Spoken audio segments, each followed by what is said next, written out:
It was another race and another win for Brandon Proudfoot, who now starts to grow his advantage in the points with 4 total wins on the season. But tonight's race at Lernerville throws up a new obstacle, or rather a lack of one, as this Pennsylvania Speedway's lack of outside wall has claimed many a victim over the past few years, including Proudfoot himself. Will drivers fall off at the sharp drop tonight, or will it be smooth sailing across the field? We'll find out in just a few minutes as we get ready to go racing. Welcome everyone to this, round 6 of the Bootleg Racing League's Dirt Street Stock Series at the Lernerville Speedway in Sarver, Pennsylvania. My name is DJ Clark, and on behalf of the Virtual Grip Network, my partner here in the booth, Austin Belke, and the rest of us behind the scenes, we'd like to thank you for joining us here tonight. As already mentioned, Lernerville is a track that punishes drivers more than most, but Austin, what else can you tell us about tonight's venue? Hey DJ, thank you for having me.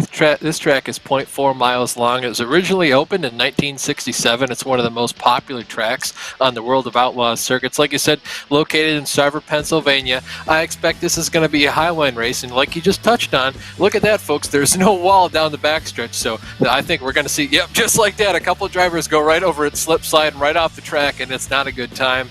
There's no wall from turn 2 to turn 3, so yeah, I think we're going to see a lot of drivers just go over that edge there. Well, we certainly saw it last time we visited the track, and so it's one to watch out for. But before we get ready for the action on track, we'd like to thank tonight's sponsors, and the primary one of which is Gargamel's Kitchen. Gargamel's Kitchen is a food-grade nitrous oxide provider located in Denver, Colorado, and a proud sponsor of the Bootleg Racing League.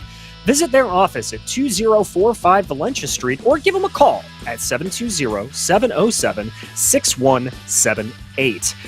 And, well, we talked a little bit about that championship beforehand, but let's go ahead and bring it up right now for our viewers. Brandon Proudfoot, with that win last week, continues to grow his advantage on out here, but not too far behind him is Johnny Ratley, whose string of podium finishes has been able to keep him within striking distance. There you can see it, only about 20 points back or so. Also back there, not really ready to go away yet, is Billy Northcutt. That is really the top 3 that are fighting it out for right now. J.R. Shepard sitting a decent ways behind them, with Steven Spees rounding out your top 5. Now, we could see anything change the order. It's been more simple to see than that happen than recently.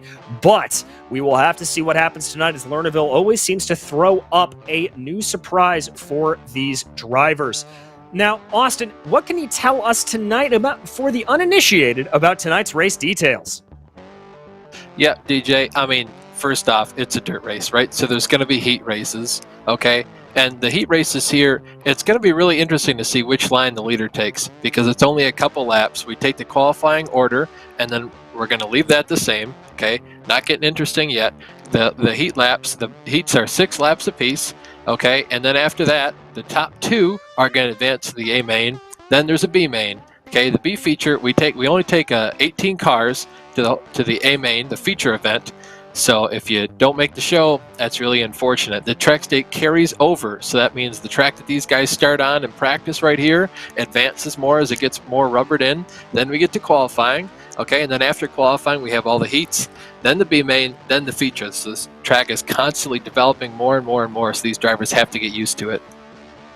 Well, and that's one of the things that seems to separate some of the best drivers out here today, is that ability to read the track. And so, with reading that track, let's go ahead and bring you right live to the action on track right now. That's right, as we watch Ryan Seneker getting a little friendly there with that turn 4 wall. But as of right now in qualifying, it's Billy Northcutt leading the way, with Daniel Selleck, a relatively new name there, not too far behind him. John Hine in 3rd, Robbie Robinson 4th, and Ryan Seneker rounding out your top 5 early on. Yeah, I'll be really interested to see which drivers can carry this speed on through the rest of the race, because like I said, when you get out here first, the track has virtually no rubber on it, so it's not really slicked off. This is the grippiest and the fastest the track is going to be. So we'll have to see here, can guys like Daniel Selleck, John Hine, even Robbie Robinson. Robbie's one of those guys that doesn't show up often, but when he does, he's always fast. And of course, Ryan Seneker showing a lot of good speed here early on in the run. Yeah, he is. That's some good pace there out of him. Some of our more familiar names, though, a little bit farther down the order, and that's a bit of a surprise. I'm looking particularly at guys like William Hargraves down in 9th. I see John Wilson down in 11th, J.R. Shepard in 13th, Steven Spees in 16th, and Brandon Proudfoot all the way down in 18th. Johnny Ratley just putting in his first time now. He'll be in 20th. So lots of room to move up here potentially as we continue on in the night, as we've seen several times, Austin. A run out here, not always perfectly indicative of your outright pace. A lot of times drivers just sort of unintentionally, let's say, hold back during qualifying. No, you're absolutely right, DJ. And like I said, the practice has been going on now for about 16 minutes. So we don't know when these fastest guys or slower guys set their fastest laps. You know, if you're someone like Brandon Proudfoot, maybe you're feeling a little bit confident in yourself today. So you're going to show up maybe 5 or 10 minutes into the practice session. Of course, the track's been slicking off for about 5 or 10 minutes. So it won't be as fast when you join and put down your fastest laps versus when the other people join and put down some of their first and fastest laps. So that's just one of the things you have to deal with. I do expect that we'll see the cream of the crop rise in terms of qualifying pace. I think that's when we finally get to see a true, idea of who's fastest and kind of, what that split is as you go down the field. Yeah, I have to agree with that. But you saw there a driver looking a little bit squirrely coming off of the line. That was Ryan Seneker. He was flirting with that outside wall there. As we've talked about, that'll definitely come back to bite you if you are not careful. Yeah, there's 2 lines at this track. You either go right down around the bottom or you kind of go way up high. So the closer you get to the high line, the more grip you're going to have. But you also run the risk of, going over that edge there. If you go over the edge, the car gets really loose. You're just going to spin out. And if you do that, there's no caution. So you basically try and have to, on a whim, go up over that hill because you can't see any cars on the other side of it, and just kind of hope no one's coming. And just you got to take that chance. Or maybe you decide to go down pit road and come out and maybe try to rejoin that way, but it's really dangerous.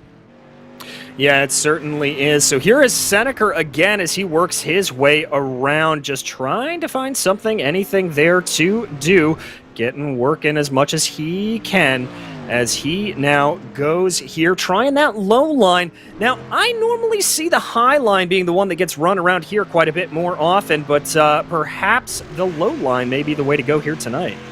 Yeah, I mean, the low line is just generally a safer option. If you don't have the outright speed, you can make a lot of passes by running that lower line and just hoping that some of the faster guys either make a mistake or get forced out there up off the track. I was able to gain a couple positions the last time we came here, and I was in the car just by virtue of kind of riding around. You'll see some of the faster guys, get a little, bumping, banging a little bit of argy-bargy, as they say on the roadside, and force one another up over the edge. And of course, if you just kind of hold back running a mid to low line, you just get to take advantage of all those spots gained. So I think it's a safer option around here. Probably not the fastest, for sure. Not when the track is slicked up.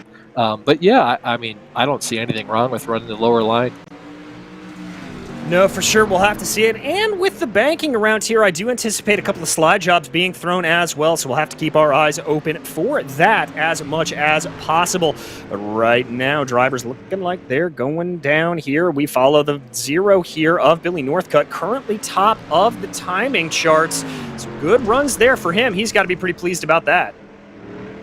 Yeah, certainly. I mean, odds, even though it's just practice, you can still win practice. It still feels good to win practice. You were the fastest guy for the first 20 minutes that the session's been up. So, yeah, I mean, everyone wants to go out there and put down a real banger of a lap. You can see him getting all he can there just before he turns into the corner. That's a line we don't see a lot of guys take, but can certainly gain you some time. I have seen it, though. It does have a potential to pop the car a little bit up in the air and upset it just a bit more than you prefer and get you a little bit too rotated as you go down into the corner. So definitely a fast line, but yeah, that was probably a better way to hit it in that last lap. As you can see, Jason Menda going for a ride here. That's probably the best way to finish off your practice time. Yeah, just having a little bit of fun as that flag is going to fly here today. So now it is time to get ready for qualifying. This is where we are going to see who is able to be out there and who is able to get on going as of right now. So just waiting for these drivers to get themselves back out on track. Here they go, and that is going to be the one we're following right now, Chris Davis. Good to see him back in the series. Yeah, you can see him wearing his VR. Of course, he does have a cute little window drum behind him. It's a sunny day out where he's living, so good to see him taking advantage of the nice warm weather outside. Or maybe it's a little chilly in there. Hard to tell. Yeah, who knows? It kind of depends on where you are in the country, let's be very honest. But as drivers start to get out on track right now, waiting for these first times to come on in, we are waiting. Let's see what happens as these first times start to come across the board. Yeah, you can see Chris going a little bit, I don't want to say too aggressive, but obviously he's not leaving a whole lot of room left. You see John Wilson there. I mean, he was right on the edge of grip, right on the edge of control, almost about to go over. You can see that's going to put him on the top spot of the boards right now, putting in his first lap. We'll see if anyone else can try and best that. John's been doing a lot of good qualifying runs of recent times. Yeah, he really has, and that is very, very promising for him. Very tight up at the top, not seeing a whole lot of difference there. John Hine bumping his way now up into P1, still waiting on some times from some of the faster drivers here in the field. Bobby Hayes able to bump his way up into 10th. Jason Menda coming on up into 4th. We are still waiting for times from Northcutt, Ratley, Proudfoot, Hargraves, and Shepard. I see Kevin Moody coming up into 14th right now. Jason Best up into 12th. Daniel Selleck, one of the newer names there, up into 4th. Jeffrey Harden with a good run. He's going to find himself in the 3rd position. Wow, yeah, bottom step of the podium qualifying effort from Harden right there. What a great effort out of him as we see Jeffrey Harden, one of those guys doesn't really, dirt isn't the first thing that comes to mind when you think of him as we see Billy Northcutt there. I'm not sure if he's all done, but for sure, Rockets his car back in his 2nd position. Wasn't able to beat Hine just yet, but right now we're going to look at the 71 car here, see if he can try to put himself on the top spot. Indeed, this is that 71 that we ride on board with right now, waiting for some more time. Oh, yep, you can see. Yep, that's the aggression. That's what's going to happen if you push the car too much right now. We're looking at J.R. Shepard and his number 98 Different Path Motorsports machine. Indeed, and Shepard there trying to work that high line. You can already see that high line starting to slick in there through 3 and 4. Shepard's going to come across the line to put in his first lap. Did that count? It doesn't look like it did. Here's Brandon Proudfoot, though, one of those drivers who has not yet put in a time. Here he is going to come to the line. He looks pretty decent across the board. Is that going to be anything for Brandon? That is not going to count there for him, but Shepard up into 13th. You'll have to excuse us. I forget the way the timing loops around here. They do get a full lap of warm-up. So let's keep our eyes here on Brandon Proudfoot. He is one of 2 drivers yet to set a time. Hargraves the other. Proudfoot crosses over the line. That looks like an 18-1. That's pole! That is provisional pole for the time being. I don't think anyone else can go up there and rival him. We'll have to see if anyone else has saved a lap. Right now, we're going to go back and look at J.R. Shepard again to see if he can best his now 14th place time of 13. I believe that was a 9:08.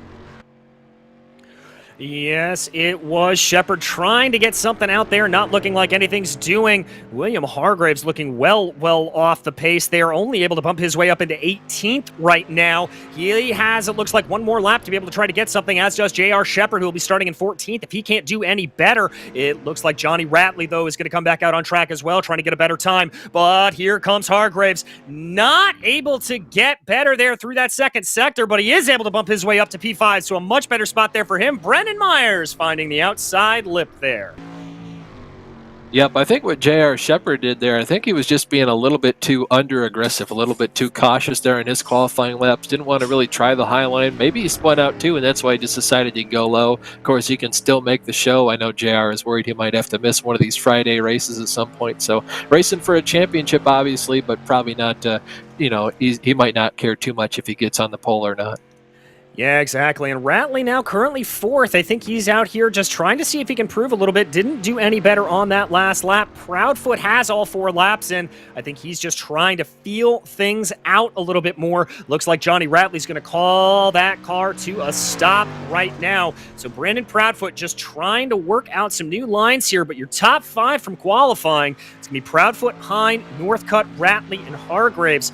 And Austin, crucially here, we have 23 drivers out on the grid, so that means 5 of them are going to go home. Yeah, it really sucks to be in the bottom 5 guys, of course, that are going to have to go home, but we are going to rack the first cars up here for heat number 1.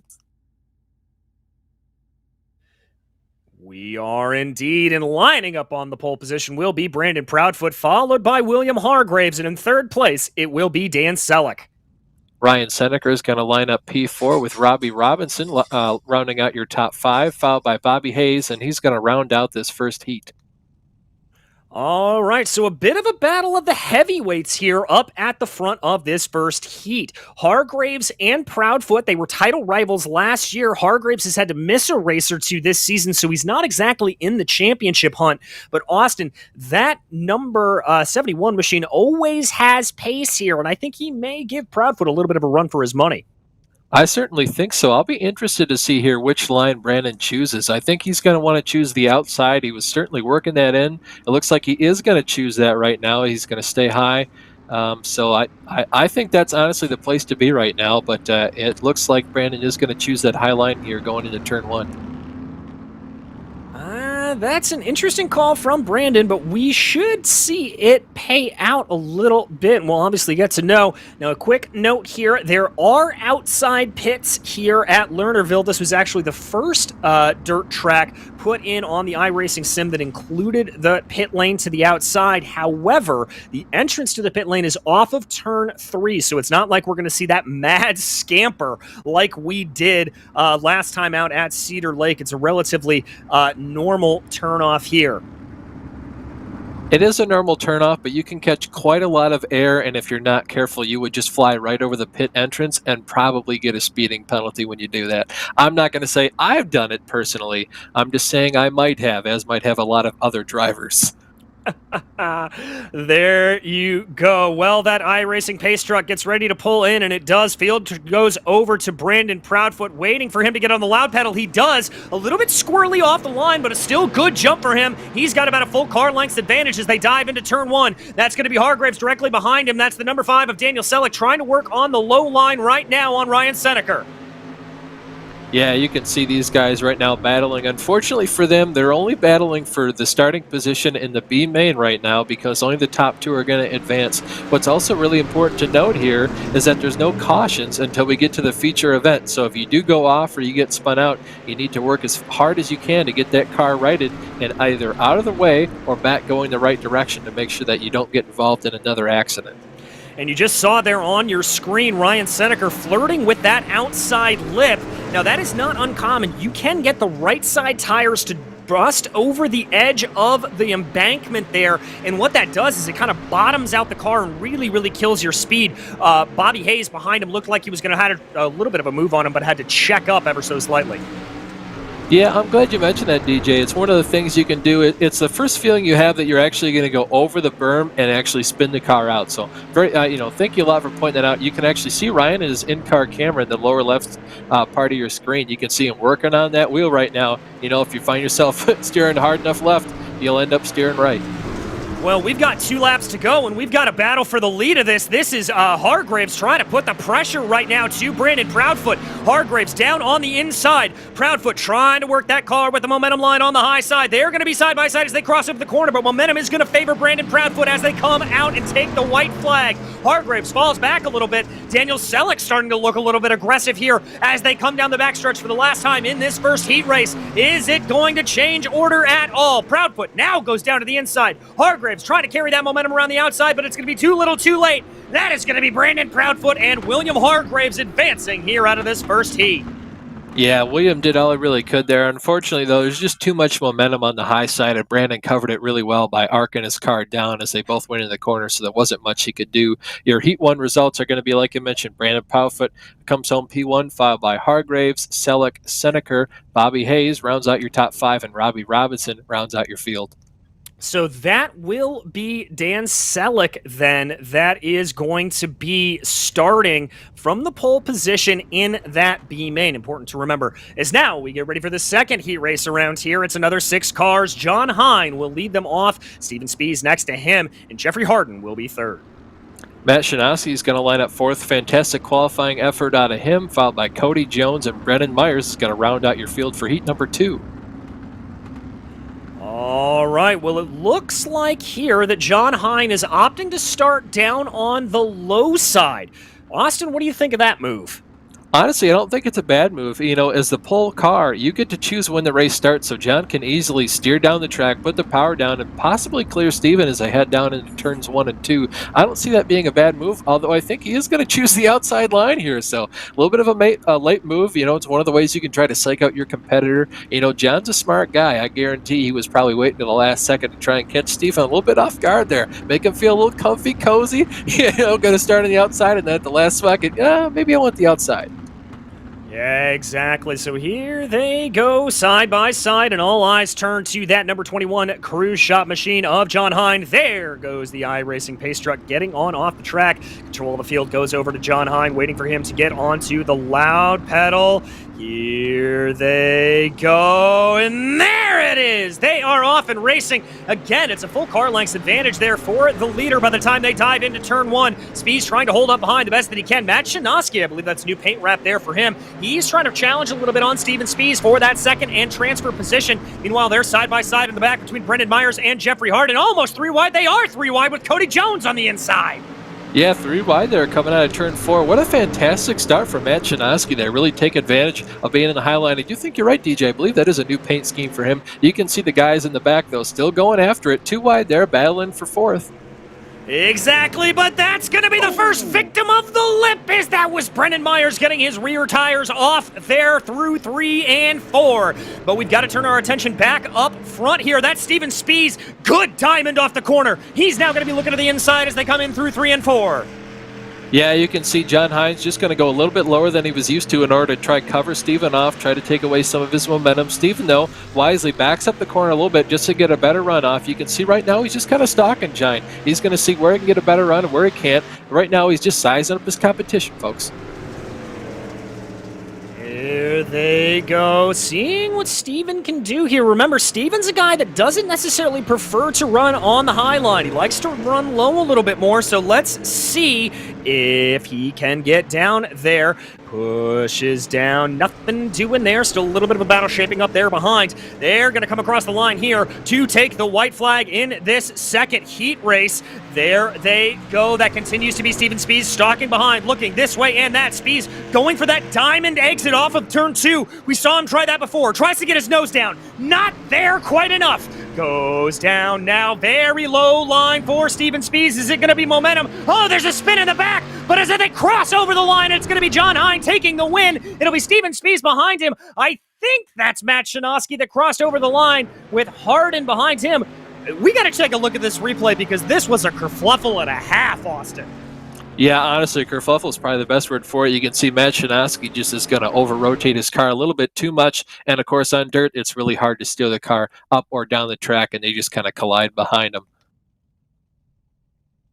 And that is one of the detriments of racing around here. But as we said, John Hine in that Gambler Motorsports machine, he will advance automatically into the A main, as will Steven Spees. Matt Shanoski, Cody Jones, Jeffrey Harden, and Brendan Myers will all have to be behind them in the B main. But we're ready to go racing for the third heat here tonight, Austin. And in that, it's going to be Billy Northcutt starting off in the pole, followed by Jason Best with J.R. Shepard in third. 4th is going to be Kevin Moody, followed by Chris Davison. 5th, and Stephen Hilbert's going to round out your field for heat number 3.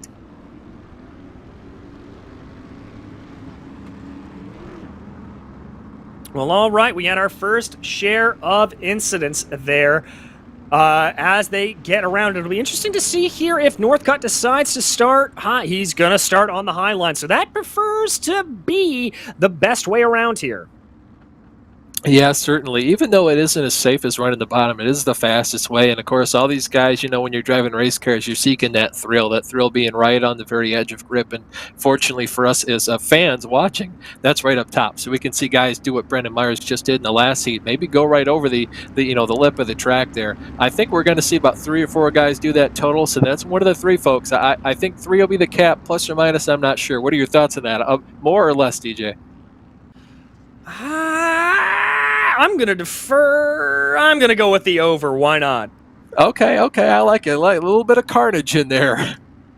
Indeed, but we get ready to go racing here at Lernerville in this third heat race, waiting for Northcutt to get on the loud pedal, waiting. He's holding the field up a long time to get going, and there, he's finally on it. That is probably the worst start we've seen by a leader thus far, and that's really going to allow for that 44 Kevin Moody to maybe get up alongside, try to carry some momentum. There they go. That is going to be Jason Best trying to hold on to it. They're getting a little bangy, and there he goes.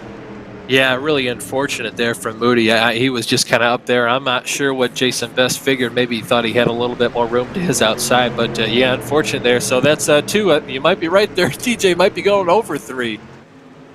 I'm glad I took the over, but we'll have to see. Meanwhile, it continues to be Billy Northcutt leading this race. That is going to be Jason Best down on the inside, trying to run a little bit of a medium to low line. J.R. Shepard looking a little bit lost there, climbing up onto the banking again. That is Best trying to drive that car down as low as he can go. And they're side by side in the back. That's Chris Davis and J.R. Shepard, 2 of the stalwarts here in this series. Shepard on the high side, Davis on the low side, trying to make that work. Shepard able to carry the momentum as they go around here. 3 to go, Austin. Yeah, if I'm J.R. Shepard right now, I'm just trying to see what I can do on that high line. Not be too aggressive and go too high, but I am a bit worried here. Chris Davis has shown himself to be one of the more aggressive drivers in this series, sometimes a little over-aggressive. I'd hate for J.R. to get taken out and pushed up over the berm by maybe a move that's too aggressive, but fantastic racing here for the first B main position from heat number 3. Indeed. Ooh, almost a little bit of a contact there as they get ready to come into the 4th turn for the penultimate time. Taking the white flag here will be Billy Northcutt. And remember, that is a very, very early start-finish line around here. That could come out in later races, but they start to separate out a little bit here. Now, in the back, Chris Davis trying to work on the high side, but it doesn't look like it's going to work. I think they may finish in this order. Davis and Shepard still side by side. Davis trying to throw a little bit of a slider, but it's going to be Billy Northcutt to cross over the line. Behind him, Jason Best. Shepard holds on to P3, and Chris Davis will cross the line P4. Hilbert and Moody a fair ways back there, come home 5th and 6th. Yeah, I'm really surprised that heat ended up finishing with such a disparity between 1st and 2nd place, because like you mentioned, DJ, that was probably the worst start we saw a leader get all night. But like you see there, the heat number 3 results, Billy Northcutt is your winner, followed by Jason Best and J.R. Shepard. Chris Davis going to finish 4th, and Stephen Hilbert and Kevin Moody going to round out your field. Indeed, they are. So lots of good drivers that are going to be showing up in that B main. But before we get to it, we've got one more heat race here at Lernerville. And this one's going to have 2nd in the points, Johnny Ratley, starting off in P1. Behind him, it'll be John Wilson. And then Jason Menda in your 3rd place position. 4th place is going to be Hunter Hill, followed by Joe Segala. He's going to round out your field for heat number 4. And it looks like here that Ratley is taking the strategy of champions, as it were. He's going to be starting again up on that high side. We haven't seen anybody decide to start low here. I would think here that this is going to be a relative walk away for Johnny Ratley. But Austin, do you anticipate any surprises in this final heat race? I don't really. The only surprise I might be, see as a real surprise is how early or late the leader starts and how big of a win they take, I guess. John Wilson was able to qualify P2, but, I'm just not sure how well he'll be able to hold with Ratley because, like you mentioned, this is the 2nd best guy in the series as far as the championship goes, so I think he'll probably walk away with it, but I do see the battle for 2nd and the other transfer spot into the A main being a very contested spot. Indeed. All right, so here we go. Field control over to Johnny Ratley. He's holding again. Green flag is out, and there he goes. Wilson not getting the best start. Almost a bump draft there from behind from Jason Menda, but it's almost a 2-car length advantage for Johnny Ratley as they dive into turn 1. John Wilson able to hold off an attack there from Jason Menda, but watch to the outside. That's Hunter Hill carrying some good momentum. He's got his way up into 3rd. Very surprised how good a start Hunter Hill got. I was actually thinking he might be able to hold on to the outside of John Wilson there and actually take P2 away, but you can see right on the bumper there of John Wilson, I don't think we've seen the end of the battle for the 2nd position here.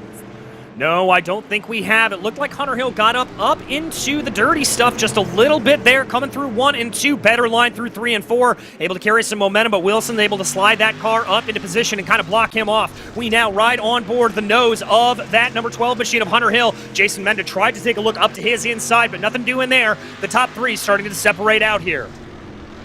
Yeah, right now you can see Johnny Ratley really just riding the absolute top of the track. You can see John Wilson taking a little bit more of an easy line, just sort of middle of the track. You can see Hunter Hill's kind of following him. These dirt guys are always searching for grip. Wherever the grip is, they go to it. They adjust their line. That's one of the hardest things to do on a dirt track. Yes, it is. You get into that groove. Wow! Hunter Hill playing fast and loose with that outside line. I'd be very worried that that cushion wasn't going to hold there if I was Hunter Hill. They only have 2 laps to go here, and this field is pretty spread out. John Wilson holds about a 3-car length advantage over Hunter Hill for that final transfer position. Johnny Ratley up ahead has about a 3 or 4-car length advantage. They come out of the 4th corner for the penultimate time and cross the line there to take that white flag. Here they go. Johnny Ratley continues to lead. Jason Menda trying to work down low on Hunter Henry, but nothing doing there. It's 1, 2, 3, 4, 5. Pretty single file order around here. Johnny Ratley brings that number 1 machine down low, and he's going to cross over the timing and scoring line to take the victory here in the final heat. John Wilson automatically advancing behind him. Hunter Hill, Jason Menda, and Joe Segala, well, they're going to have to duke it out in the B main. Yeah, what a run for Wilson there. Is right now we're going to look at the starting order for your B main. Heat 4 results first. You're going to see Ratley followed by Wilson. They're going to be the top 2 drivers that advance. Right now, this is going to be the qualifying order for your B main event. It's going to be Dan Selleck lining up first, followed by Matt Shanoski in second. J.R. Shepard going to line up third, followed by Hunter Hill in fourth. Ryan Seneker is going to be followed by Cody Jones. 6 is going to be Chris Davis, followed by Jason Menda in 8th. Starting off in 9th is going to be Bobby Hayes, followed by Jeffrey Harden, with Stephen Hilbert and Joe Segala back in 12th. 13th will be Robbie Robinson. A bit surprising to see him that far down the field, with Brennan Myers in 14th, and Kevin Moody will line up tail end Charlie in 15th. It's going to be really hard to pass here. I'm interested to see just how far guys like Robbie can make it up through the field as you see all these drivers exiting the pit road here. Very, very narrow pit exit. I've actually been the unfortunate victim of someone to the side of me lining up just a bit wrong and thinking there was more room to my left side. I actually had to take my first fast repair before the race even started. So, a very underrated, dangerous part of this track as we get these guys going here on their warm-up laps. Interested to see if Selleck chooses the outside. It looks like he's gonna force Matt Shanoski to start down low. Yeah, indeed he is. And I can also tell you, Austin, that my main experience on dirt was running in the midgets around here. And you've got to be very careful on those things coming up onto the track, because I may or may not have pulled a Ferris Bueller and gotten some very serious air and broke my suspension at one point coming on out. Yes, sir, DJ. I think I've been there a couple times here. It's very interesting to go over that ramp, and you don't know how much air you have until you don't feel anything for a good second or two. Exactly. But all right, it looks like Brennan Myers not lining up out here. I'm seeing that he is manually disconnected, so that is not good for him. But we get ready to go racing here, a little bit spread out, but eyes on Daniel Selleck in that number 5 machine right now. There, he's on it early. We are racing in the B main, and that is a mega start for the number 5. Matt Shanoski tries to line in behind. He's going to go down low. I believe that is J.R. Shepard trying to challenge there down on the low side as well. That's the 12 of Hunter Hill trying to carry momentum, and there's one off. That's the 27 of Cody Jones saying hello to the forest. Yeah, Cody Jones going out. You can see just how many spots he lost having to finally get back on the track. He's probably 10th right now. Just so you guys know at home, folks, he was about 4th or 5th before that happened. So that's just how much time he loses here. J.R. Shepard fighting tooth and nail to make sure he's passed by as few cars as possible. He is going to be able to slot back up into 4th place, so currently safe for the time being. Of course, the next car behind him is Chris Davis. We saw them get into a pretty heated battle in their heat race earlier today. We did indeed, and the magic number here in this B main, ladies and gentlemen, that is going to be 10.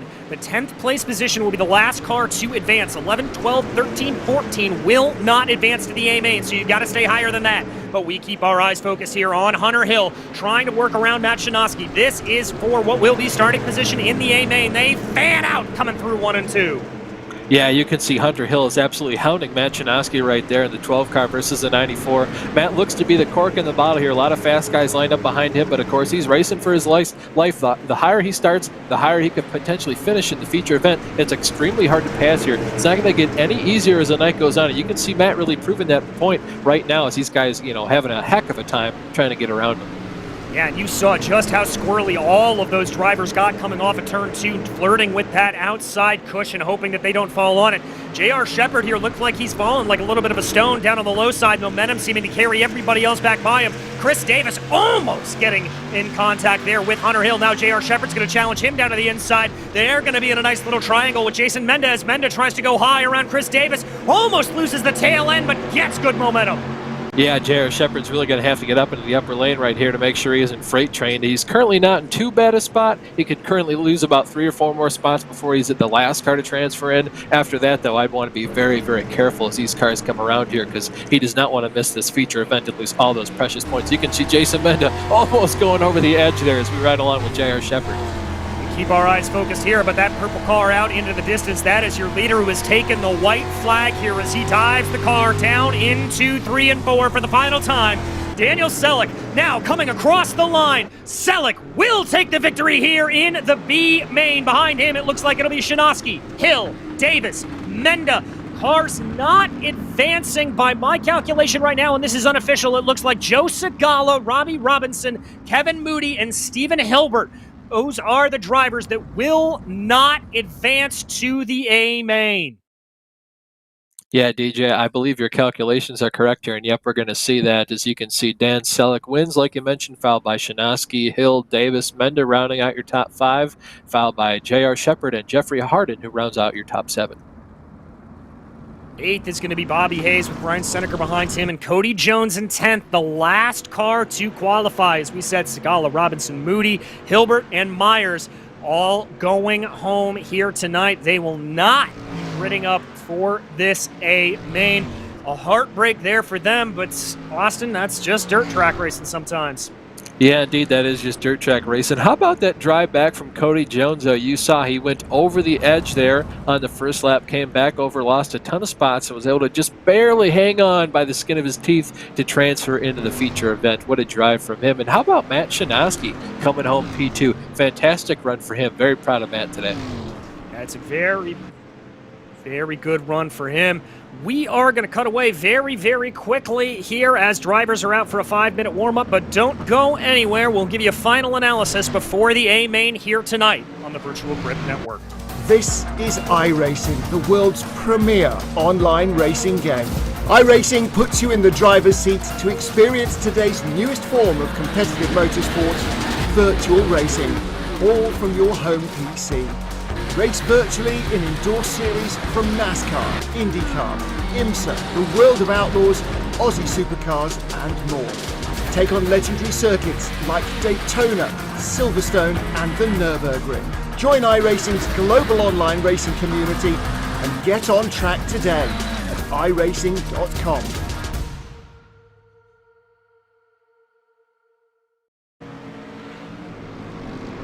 And welcome back, everyone. We are about 2 minutes into the 5-minute warm-up here at Lernerville Speedway.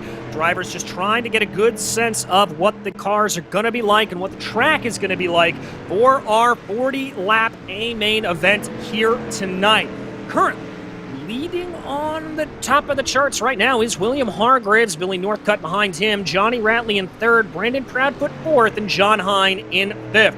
A little bit of the usual suspects, as it were, at the top of the charts, Austin. Yes, sir. This race is going to be really tricky. It's kind of one of those like original short track races, where you start and how well you do is so dependent on one another because you want to be in that high line. It's really easy to just freight train guys while they're on the inside. We saw that happen to J.R. Shepard. You know, he was fighting for what was going to be 3rd place, and then he just got freight trained all the way back to 6th. He was almost going to be relegated to 7th, so I really feel like you want to start in the high line here. If you start in the low line, you're just going to have to, claw on to as many spots as you can possibly get before you can either line back up to be in the outside or a caution comes out to either save you or relegate you back another couple spots here. Well, that's a good point, Austin. Tonight in this A-main is the only time we are going to see those yellow flags get thrown out here, so that could change the complexion of the field. But the other thing that I have as a question for you, We haven't really talked about it that much. How effective can a slider be around here? This is a relatively progressive bank track. It does get very high along the outside lane here. Do you think, especially as this track slicks in more, do you think we can see some of those sliders getting thrown?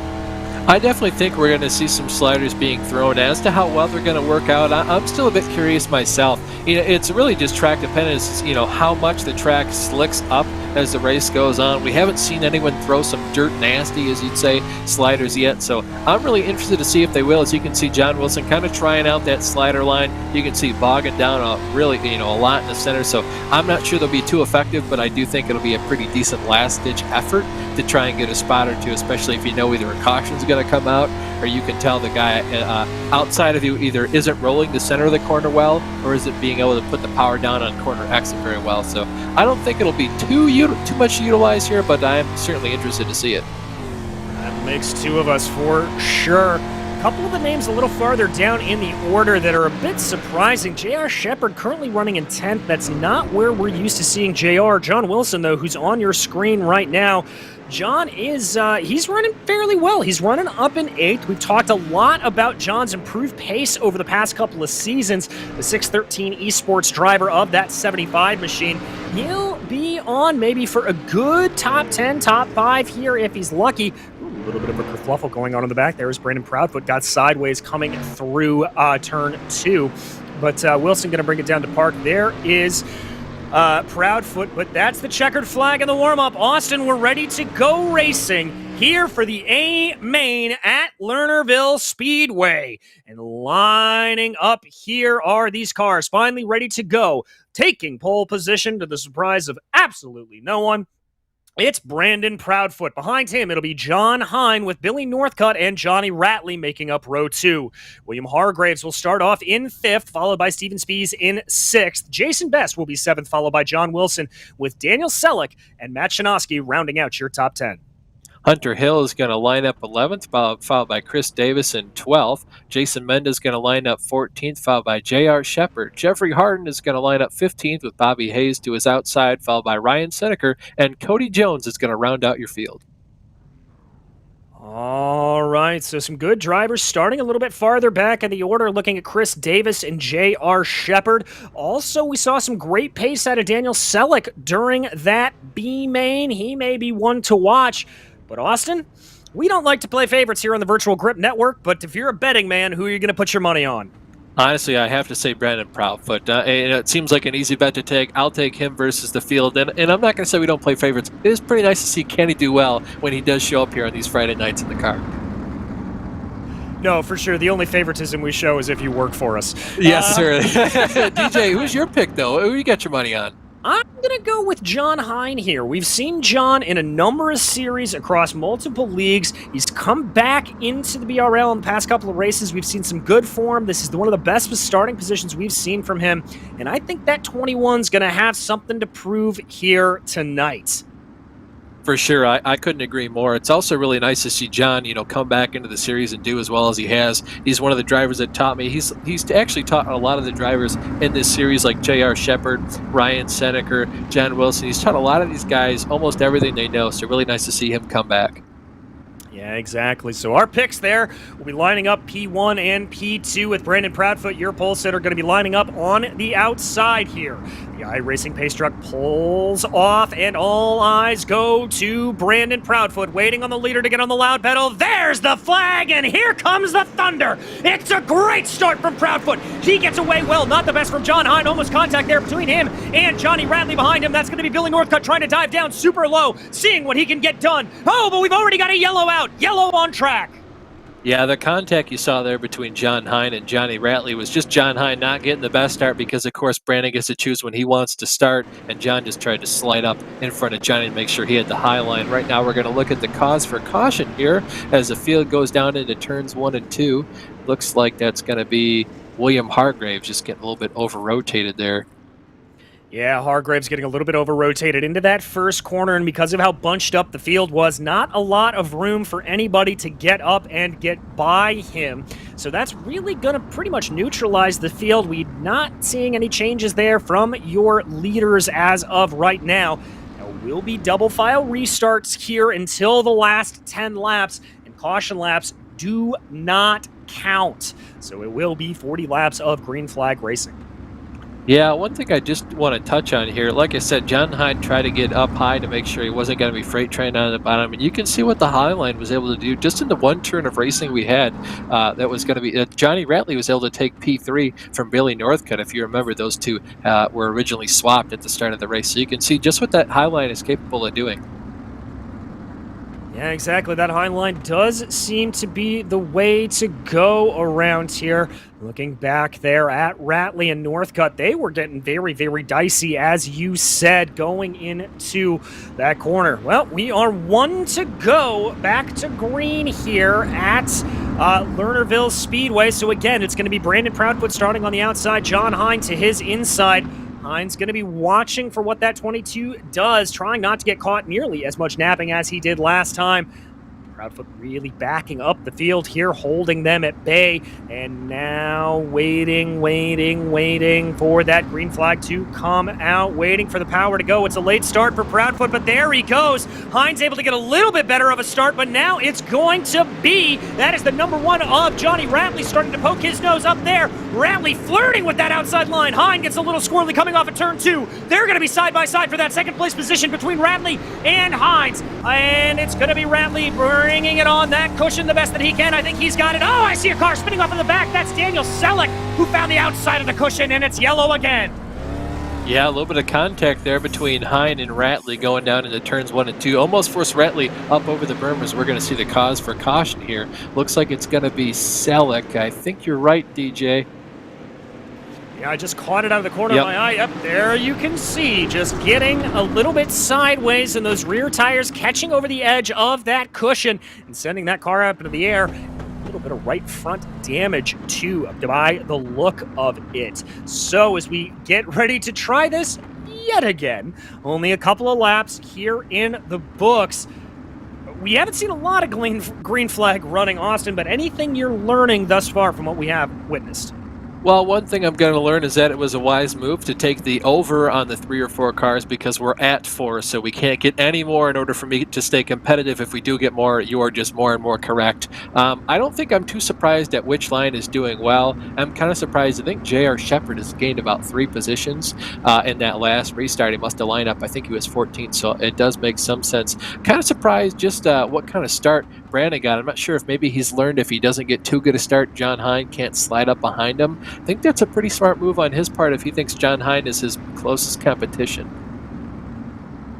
Well, he is, but I also have to be a little bit fearful here of Johnny Ratley. Ratley was looking pretty strong there, and indeed, it's now going to be Ratley down to his inside. By the time that yellow flag came out, it was Ratley that was by John Hine, so this is going to reset that top order a little bit. It will be Proudfoot, Ratley, Hine, Northcutt. And so that will bring everybody back up and around. Jason Best also in a really good position there of P6. But we get ready. There goes the pace truck. Eyes again go back to that 22 fistful of bourbon machine. And there he's on the loud pedal. And that was a somewhat better start there from Johnny Ratley, but the car got a little bit cockeyed coming out of turn 4. Here they come around. That's going to be John Hine trying to dive down low, but his progress is blunted a little bit by Billy Northcutt running on that high line. They're going to have a big separation out there. Steven Spies flirting with that outside cushion. They dive down into 3 and 4. It's side by side between Northcutt and Hines. Yeah, not the best start for Hine, but what a start from Brandon Proudfoot. I mean, he probably had at least a 1 or 2 car length lead going down in turn 1. I think he's really mastered that starting procedure as we go here. One driver I just want to point out too, Matt Chinaski doing really well for himself in 8th position. It would have started this thing out in 10th, so gained a couple spots, doing really well for himself right now. As you can see, the first about 8 or 9 cars kind of single filed out right here. The first spots that are highly contested is going to be between Jason Menda and John Wilson there for P8. We can see right now John Hine able to get to the outside, right almost back around Steven Spies there. Jason Menda, he went over the berm there, so we're at 5 right now for the car count. We are indeed, but that was some amazing car control from Jason Menda, able to keep it pointed the right way and not really lose all that much speed. I don't know how he did it. Oh, that was a big slap in the wall for Matt Chinaski, and J.R. Shepard is sideways. I haven't seen a yellow thrown yet, but there it is. Wow, absolute heartbreak there for J.R. Shepherd. He gained so many spots. You can see these cars are just going to get all sorts out of control here, heading down into turn one, and you can see a couple of drivers need to take evasive action there as we're going to look at Chris Davis just kind of skirting through right there. Yeah, watching back on the replay, I think that was the 36 of Harden that just got into the fender of J.R. Shepherd. Shepherd was able to recover it, and then it looks like I think Selleck may have caught some more damage by running into the spinning J.R. Shepherd. So we're back to a reset here again, Austin.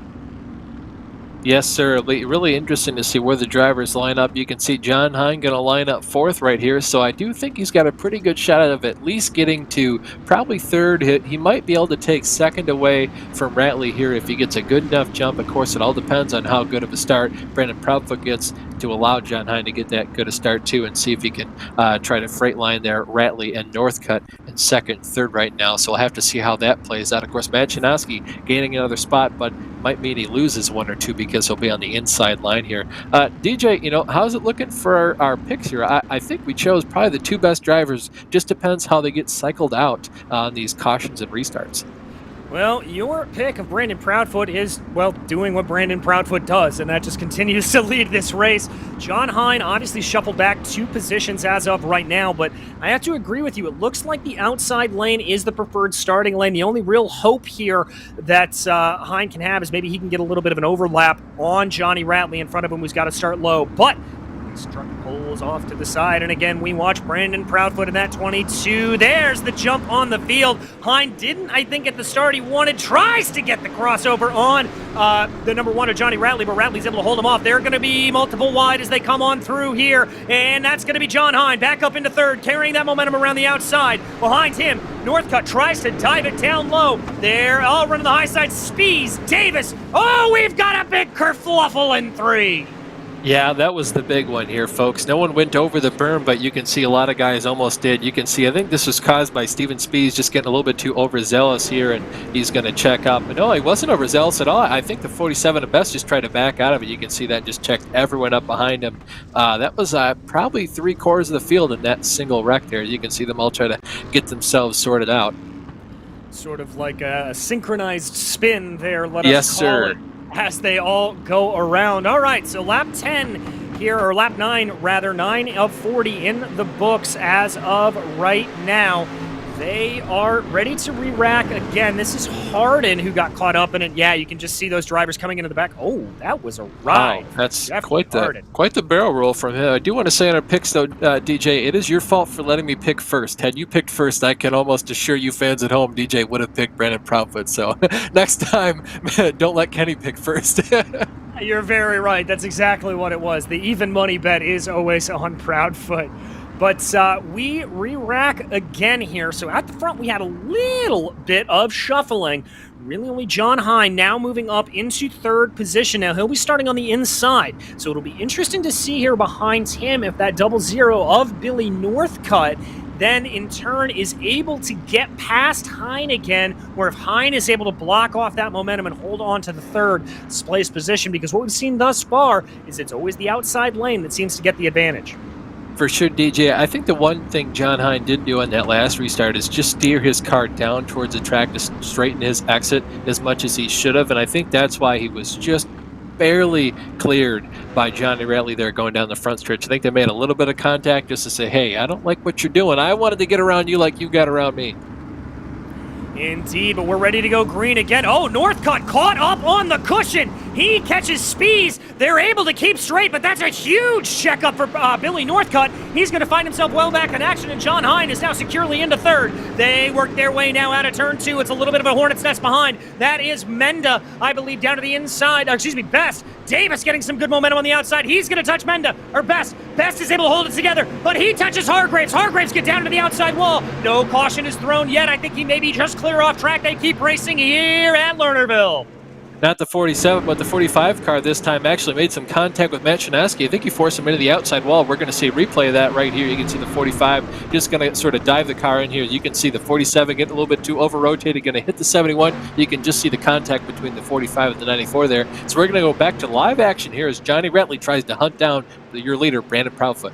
Ooh, and it looked there like Proudfoot got maybe a tire over that outside cushion. That could have hurt him a little bit. John Hine closing in with some good speed there behind. That is 1, 2, 3 in the field right now, separated by maybe about 5 car lengths in between all 3 of them. As they come now out of turn 2, where's the momentum going to go? It looked like there that Proudfoot was sideways for a little bit longer. J.R. Shepard, though, running slow, gets a tag from behind from Seneker. That's going to send Shepard off and into the grass. Wow, what a move there from J.R. Shepard. Almost cleared Seneker. I got to put most of the blame on that one on Seneker. You know, if you've seen most of the move made by that point, kind of got to back out of it and let J.R. have it instead of forcing him up over the berm. But as your short track racing, obviously you're going to have some aggression here. You know, been involved in a couple accidents. I'll be interested to see just how the drivers line up here. I wonder if J.R. Shepard was able to get back onto the track or not. Looks like my timing and scoring has him listed right now in about 13th or 14th, so I don't think he lost all position. Oh, no, he's getting his spots back here, yeah, for the caution that come out there. So I do think he's going to make most of it back up. But actually, yeah, we'll have to see where the timing sorts it out as they roll back around here. But, yeah, it looks like he will be in the top 10 for sure. All right, so JR will be thanking his lucky stars for that. Well, we've now got, looks like 13 laps in the books here at Lernerville, still creeping towards halfway as drivers continue to circle around here under caution.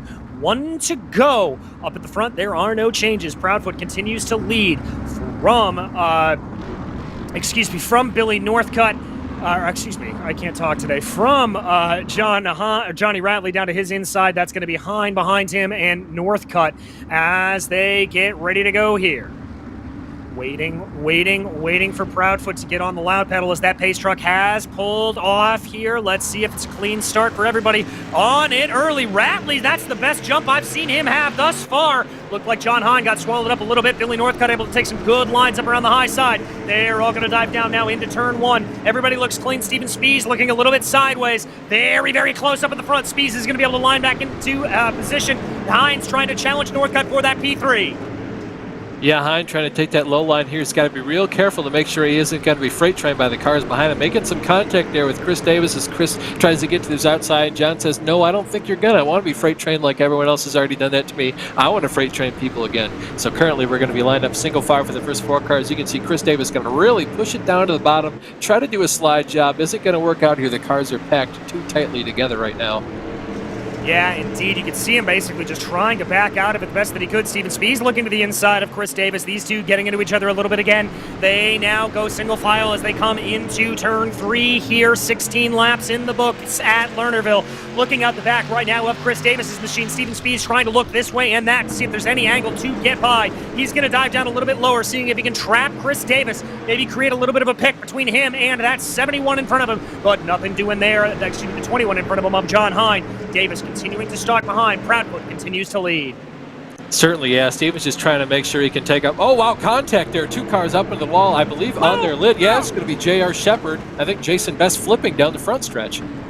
Indeed, it was. That's one of the things that can happen here on the front stretch is that Armco very, very close to the outside track.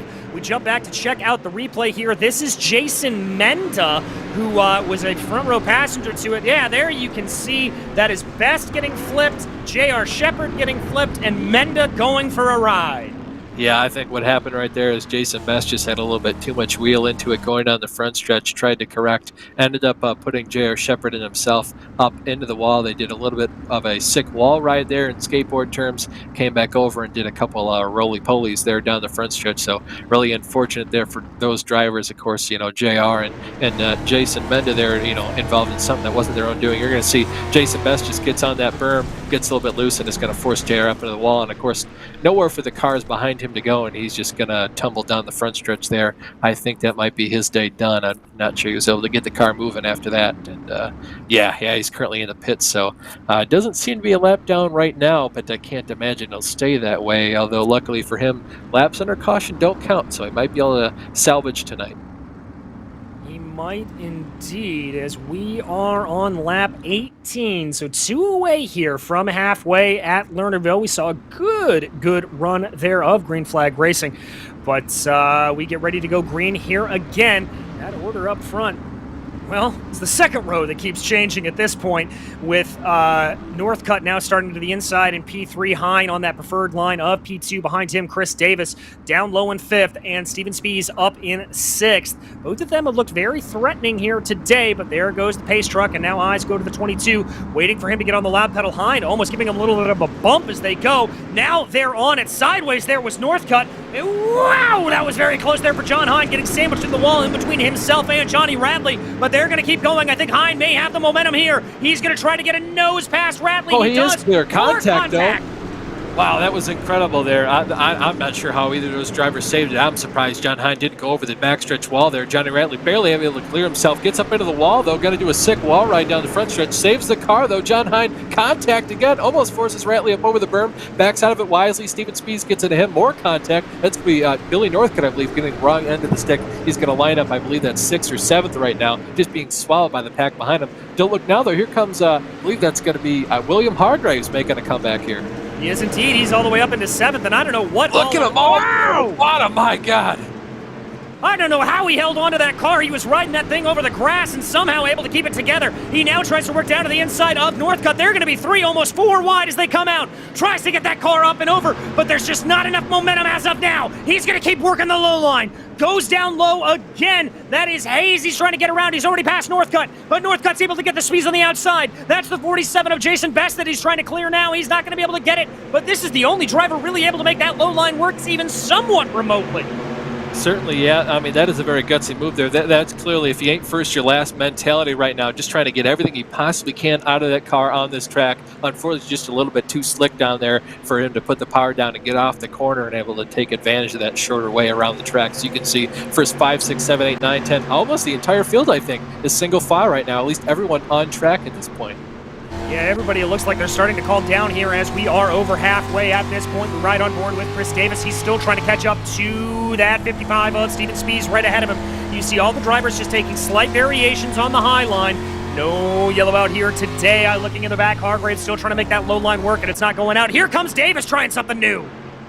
Yeah, he's going to try to do the same thing that Steven Spies is trying to do on him a couple laps ago. Contact there between Spies and the number 1 car of Johnny Ratley. So we see the caution come out. I believe that's for Jason Menda, Austin. It looks like the number 45 has had a problem.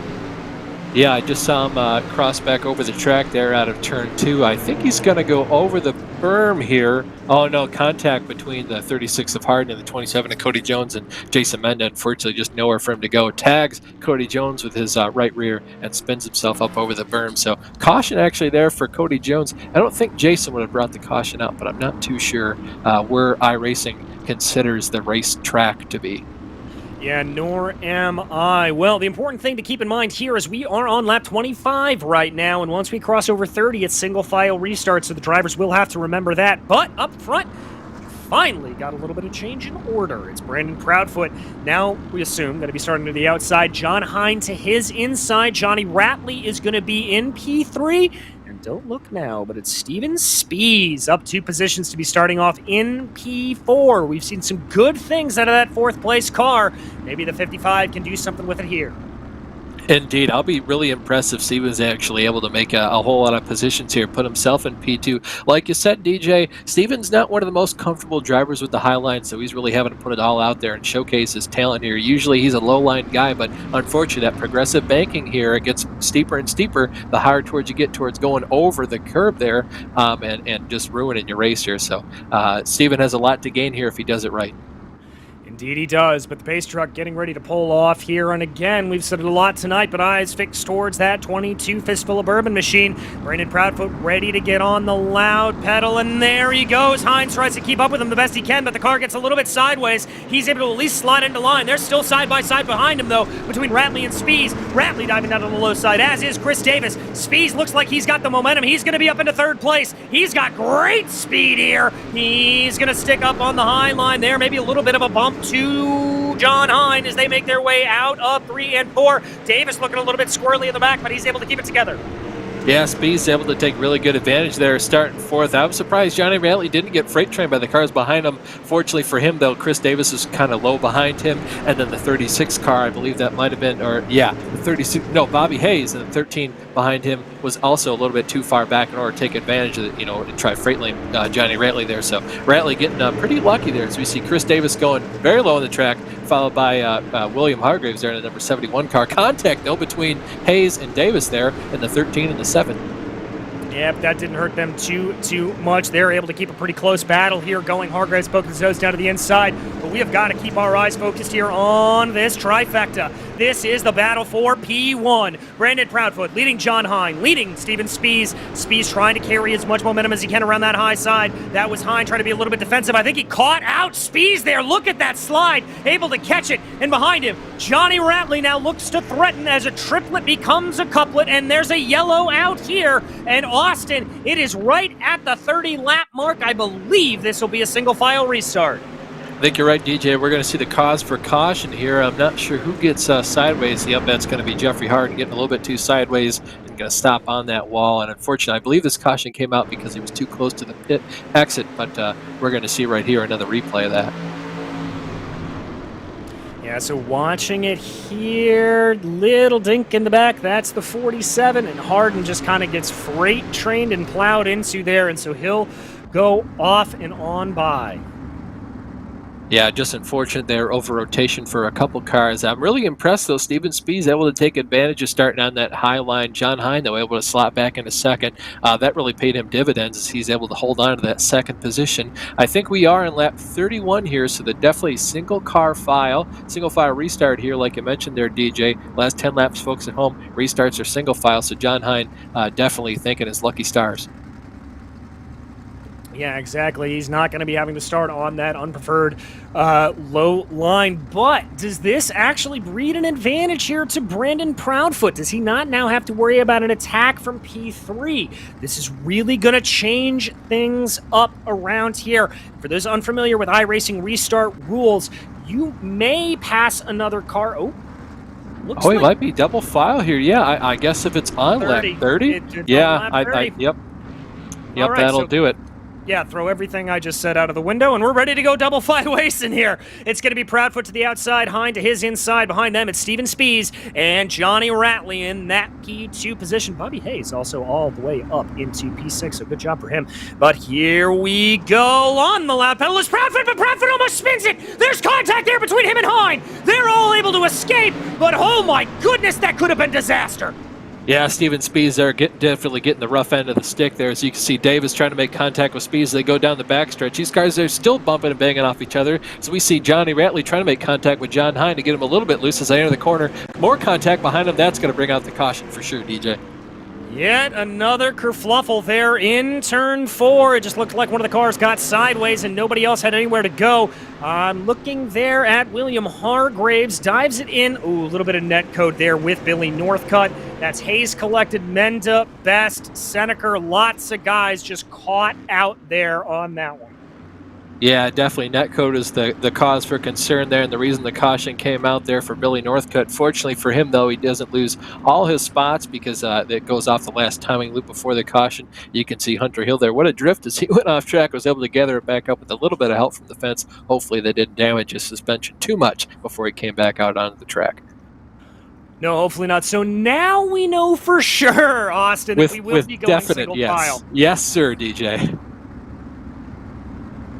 Really fortunate, though. I don't think Brandon has to be too worried about the guy in P3 or the guy in P2. I think we've seen that it's hard enough to pass here. Brandon really fortunate, though, that he wasn't spun out by the cars behind him. Lots of smart driving there by John Hine. The professor, we call him because he is, in fact, a professor. I believe he teaches law. I forget where, though. But definitely is a professor, so smart move by him backing off and making sure he didn't wreck the entire field. I think he would have also been the big loser there. I think Johnny Ratley might have been the big winner if we saw the first two cars get taken out. Not by virtue of being third, or fourth, rather, just by virtue of being the first car on the high line to get around the carnage that was going to happen beneath him on the low line.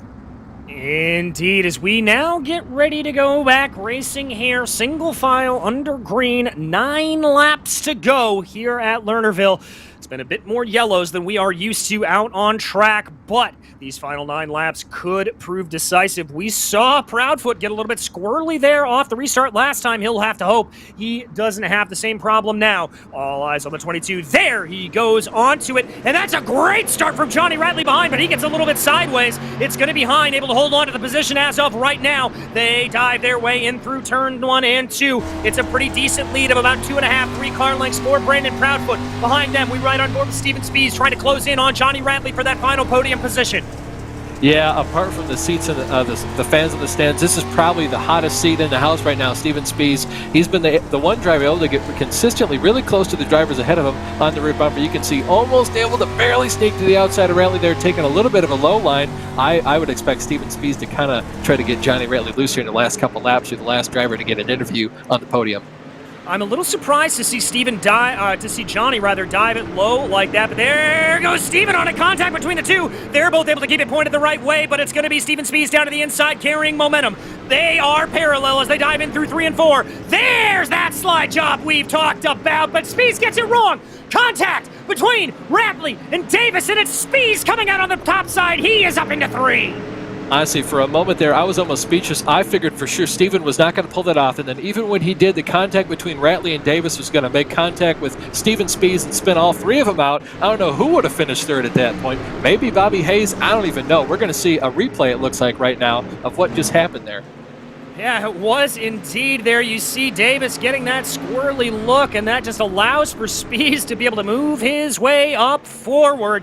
And thank goodness for that. The 55 will be thanking his lucky stars. Drivers crossing over the line right now. 3 to go here at Lernerville. It's still a close battle back for P4 with, for P4, there we go. Looking back further, though, Billy Northcutt trying to make a move on Bobby Hayes right now, working that 00 car to the best of his abilities. Yeah, you can see Chris Davis going to dive down the bottom of the track, try to pull a slide job like Steven Spees pulled on him. Not able to quite clear it, though. Gets into Johnny Ratley, almost spins the 2 of them out. Davis, though, going to take the position. That's the kind of aggressive moves I'm talking about you can expect from Chris Davis. What a move there. Fortunately, though, both drivers able to take control back of their car and not lose too many positions. Johnny Ratley, though, almost going to get freight trained. Almost going to get freight trained, but a driver who is not getting freight trained, and that is the driver who is taking the white flag now. For what will hopefully be the 5th time this season, Brandon Proudfoot crosses over the time with 1 lap to go. John Hine trying desperately to hold on to the back of that 22 fistful of bourbon machine as they go down into 3 and 4 for the last time. It's a low line there for Brandon Proudfoot. Car gets a little bit sideways, but he's going to power it off the corner, and Proudfoot takes win number 5 here in the Bootleg Racing League Season 9 Dirt Street Stock Series. John Hine, a very, very good battle there to come home in P2. Steven Spees up 3 positions to take P3, and Chris Davis, through sheer force of will alone, coming home in P4. Woo! Austin, I'll tell you what, we said this was going to be a thriller, we said this was going to be exciting, but man, oh man. Yeah, for certain, DJ. If you bought a ticket to this race, you certainly got your money's worth out of that one. Fortunately, we didn't see too many lead changes for Brandon Proudfoot from his perspective, but we certainly saw a lot of battles for P2 and on backwards, a lot of wrecks, of course, too, if that's your thing. But yeah, Brandon Proudfoot going to come home P1, something we're used to here. It is indeed. Behind him, John Hine will follow in behind Steven Spees. Chris Davis will be 4th, and Johnny Ratley, in what may be a blow to his championship hopes, came home in P5. Billy Northcutt was P6, followed by Bobby Hayes with Matt Shanoski in 8th and Jason Best in 9th. Cody Jones rounds out your top 10. Jason Mendez going to come home 11th, followed by Hunter Hill. John Wilson comes home 13th. William Hargraves is 14th, followed by Jeffrey Harden. J.R. Shepard, unfortunate run for him. Certainly another blow to his championship hopes as well, followed by Dan Selleck in 17th, and Ryan Seneca rounds out your 18-car field. So yet another crazy race here, and yet another victory for Brandon Proudfoot. Very, very impressive there for the 22 machine. Austin, what kind of thoughts do you have here for that run for him? I mean, honestly, just a commanding run for Brandon. You know, he's able to use the high line to a treat. I want to touch, though, how about the run for Matt Chinoski coming home P8? What a fantastic run for him, able to keep his track position all day long and do a great job finessing that car around the high line here in this race today. Great job for him. How about John Hines starting P2, went all the way back, was third, fourth, then was third, then was fourth again, able to come home in P2. I mean, what just a roller coaster of a race for him.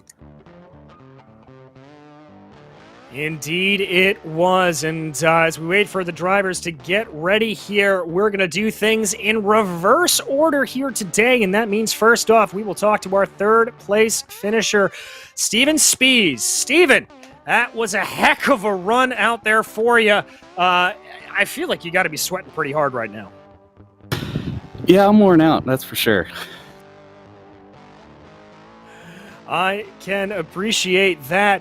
Talk me through, after that last restart, contact there in the field you with Chris and with Johnny there. What was going through your mind at that point? That's probably the one. I think I drove down the front straightaway with Chris's car on my hood, which was kind of interesting. So, you know, it's tough out there. It's so slick that you grab the throttle a little bit, especially if, you know, I'm sure those two guys are racing and you see a car next to you, and it's real easy to make the back of your car kick out. So I'm kind of assuming that's what happened there. But then after that, it was, you know, it was really hard to pass, just staying in line. And, you know, I'm really surprised I didn't drive off the edge. Like I've said before, it's not my favorite kind of racing, but I was able to hang on to it and find a way to get my nose on the outside and kind of force it up there. But Brandon and John were too far gone by then, so I was just trying to hit marks and keep it safe. Well, keep it safe. You did, and you wound up with a podium. Next week, Fairbury obviously tends to run sort of mid to high, but you can certainly make a low line work around there if you want it. How do you think it's going to go? Races I've done lately at Fairbury in different cars have been mostly around the top. It seems like since the last update that's kind of common, but I like the track. Hopefully I'll be able to make it and see if we can come in here and at least get another podium. Well, we'll be watching for sure, my friend. Anybody you want to thank for this run tonight? Yep, got to thank Epsilon Sprint Wraps as always for putting the wrap on all my race cars. Also, just a shout out to my team, Gambler Motorsports. Congrats to John, teammate with the second place there. Too bad we couldn't get up there and do something with Brandon. But and you know, as always, you know, thanks to everybody that tunes in and watches, and hopefully that's brought some of the new faces that we see into the league here. So it's good that it's growing, and hopefully they saw the clean racing and wanted to be part of it. So. Fantastic, Steven. Thank you and congratulations again. That was Steven Spies, your third place finisher here today. And now, Austin, I believe you caught up with our second place finisher, John Hine. I certainly have. First off, John, what a fantastic run there. How about that roller coaster of a race for yourself, the professor? What were you thinking there as you got shuffled back to fourth place and had to make your way back up there a couple times to third and then was relegated back to fourth? Well, a couple times I popped into fourth. I was happy because especially when it came to the restarts, you know, if we would have went green, that's where I'd have been stuck. There just wasn't enough track to really do much of anything. But once I got relegated there at fourth and had a restart on the outside, I knew I could do something with it and got a good enough jump that, you know, it vaulted me from fourth all the way up to second. Got around Johnny Ratley, I think, or I think that's his name, but you know, I'm the new guy, so the names are still kind of having to come to me. But yeah, it was an up and down kind of night. At least we were competitive all throughout the race. I think we had good pace, and you know, I'm still trying to relearn these cars. I haven't been in these cars in a long time, so they're a little bit different than what I'm used to. For sure. Great to have you back, though, John. If you know, the roles were reversed and you were able to start up high, even if Brandon was still the leader, do you think you would have had anything for him there at the end? Yeah, I think if I was on the outside, and it isn't so much having something for him. Brandon and I think, were pretty well even. There was parts where I think he was a little quicker than I was, and then there was I think off turn 4, I was getting off there a little better than he was, and you know, it would have just been a track position thing, because when you could fire off the top, you could fire and get momentum a lot quicker to carry you down through the corner. So that's what the advantage was, and he used it. He had flawless starts, man. He did a really good job on the starts, and kind of kept me off balance a little bit. And he's tough. So we'll pack him up and see if we can't go at him again next week. For certain, John, is there anyone you want to thank for your P2 finish tonight? Yeah, I'd like to thank the cruise shop. Anybody that's out there thinking about traveling, you can, whether it be just a weekend getaway, whether it be a family vacation, honeymoon, whatever the case might be, go to the cruiseshopfw.com, look up Brenna, and she can help you find a destination or even help you plan events around in that destination too. A very knowledgeable staff there at the cruise shop, and they can help you with anything that you might need. Also want to thank Epsilon Sprint Wraps, who wrapped the car here tonight, kept me looking good. You can go out to Facebook, find them at Epsilon Sprint Wraps, and give them a like and PM them and get yourself set up with a wrap. And then Cool Ray Heating and Plumbing.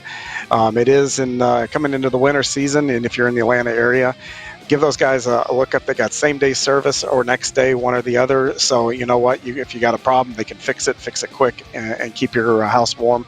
The last couple of people I'd like to thank are my Gambler teammates. It was nice to see Steven on the podium with me there in P3. And Lyle, I have to thank my wife. She lets me race an awful lot, and probably more than what she should. And I'm very thankful for that. And thank you guys for the broadcast and everybody listening. Certainly. Congratulations again, John, and thank you for your time. I think DJ has caught up with Brandon Proudfoot.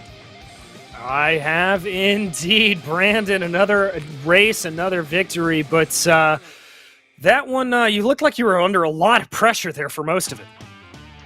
Yeah, it definitely was a track to where the speed difference between the competitors was everybody was relatively close because there just wasn't much left out there, and it really just came down to on who wouldn't go over the edge and who could kind of hit the corner just enough and just not go over. Well, talk to me about sort of the feature that we haven't seen a whole lot this season. Lots of starts and restarts out there for you. You always seem to get a good jump on it. Obviously, as the leader, you're controlling the pace, but just talk me through that sort of start procedure for you, if as much as you can give away. I'll give it all. I don't mind.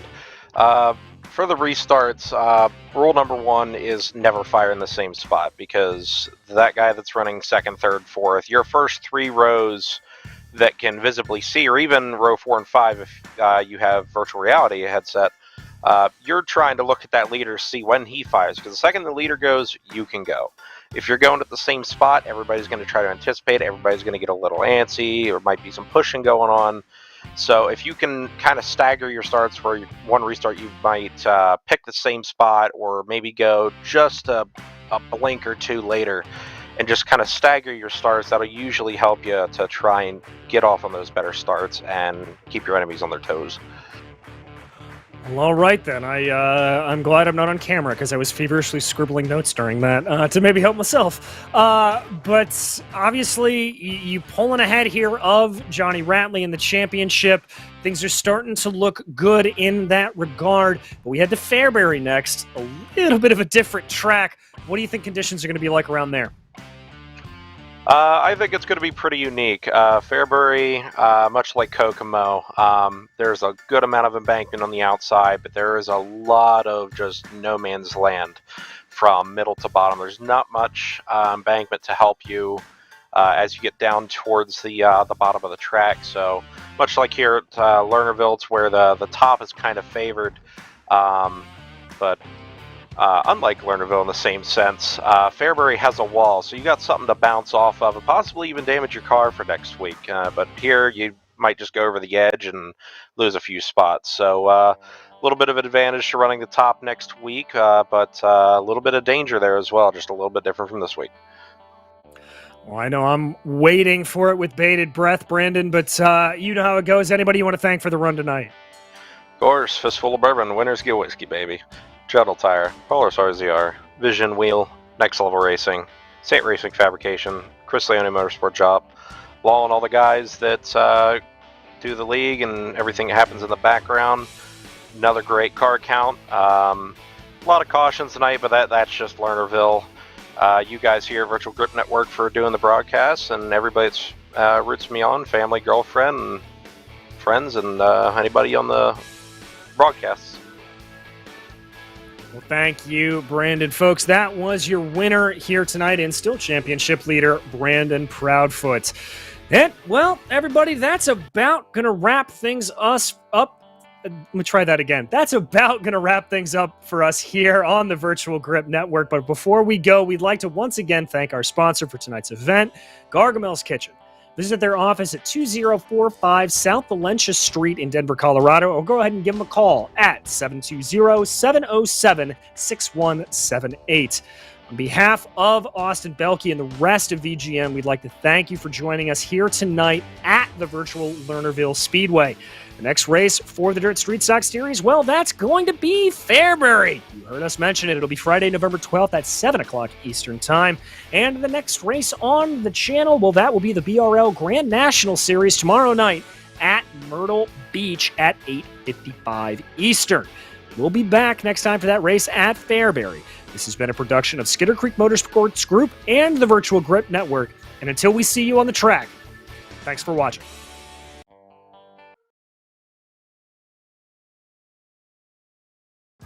This is iRacing, the world's premier online racing game.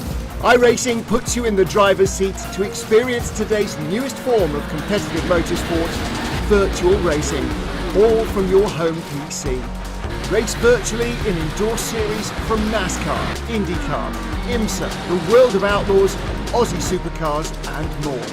Take on legendary circuits like Daytona, Silverstone, and the Nürburgring. Join iRacing's global online racing community and get on track today at iRacing.com.